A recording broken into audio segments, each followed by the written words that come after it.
It's very important for us to get together at this challenging time.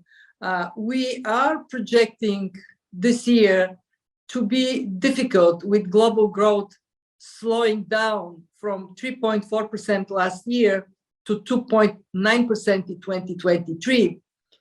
It may be, though, a turning point.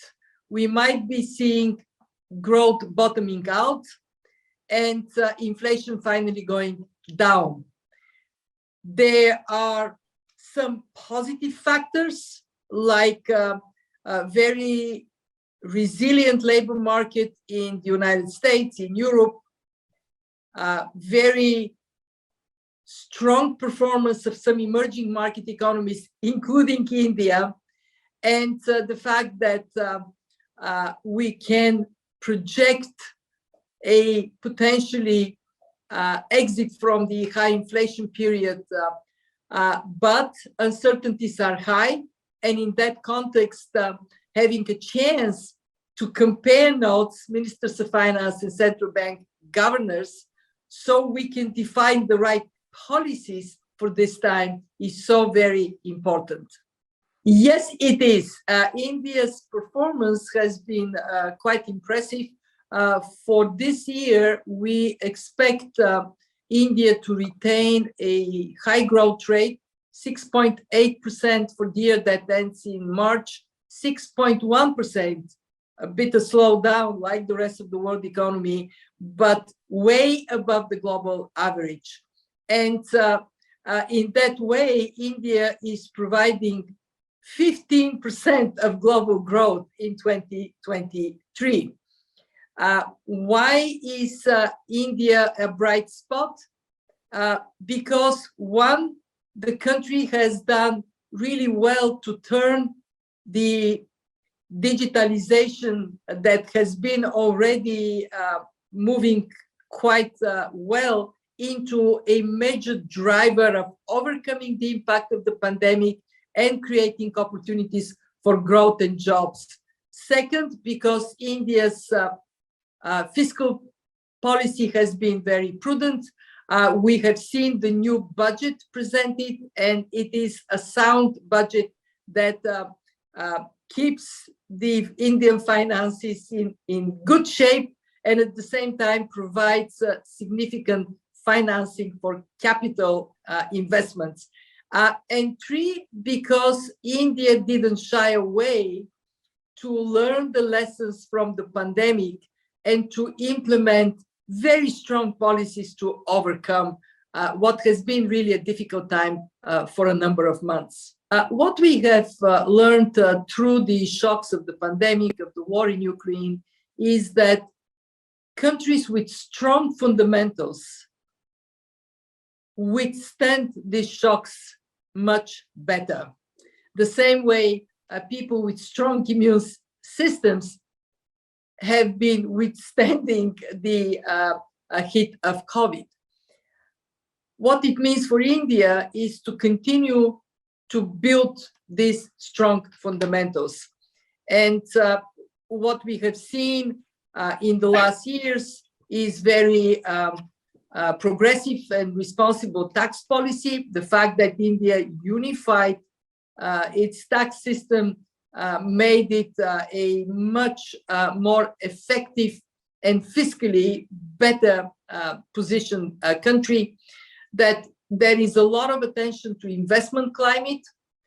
I cannot praise enough what India is doing to open up space for entrepreneurs.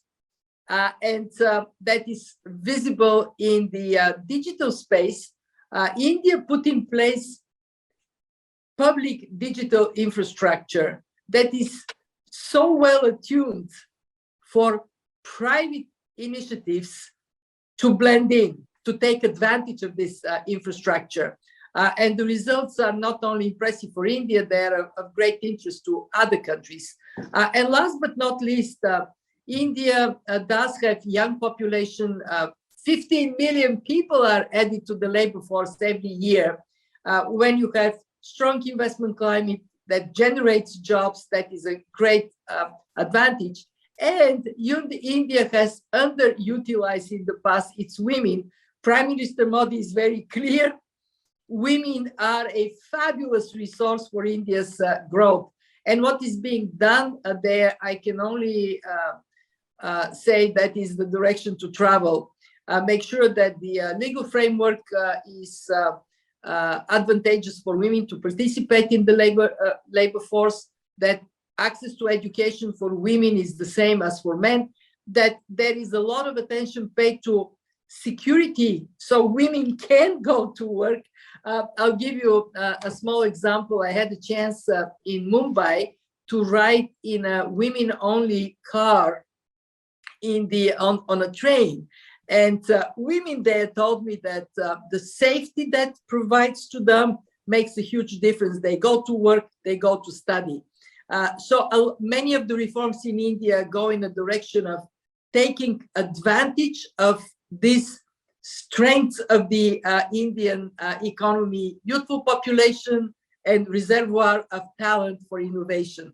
There are two things that impressed us in the budget. The first one is how much care is placed on fiscal responsibility in India. So you have a budget that is well resourced on the revenue side with very strong attention to how spending is done to support India's growth and development. And secondly, the investment in capital expenditures that is there to provide the long-term foundation for growth. I particularly noticed how much attention India is paying on investing in the green economy, green hydrogen, the renewables as a major driver of how India is going to electrify the country and keep growth going. What we see as potential for the future is to translate this fiscal responsibility into medium-term framework that gives even stronger anchor to India's public spending. But overall, a very, very thoughtful, very impressive work done by the Ministry of Finance. And I must say that as the first woman finance minister, Her Excellency, the Minister, my dear friend Nirmala, makes us all very proud.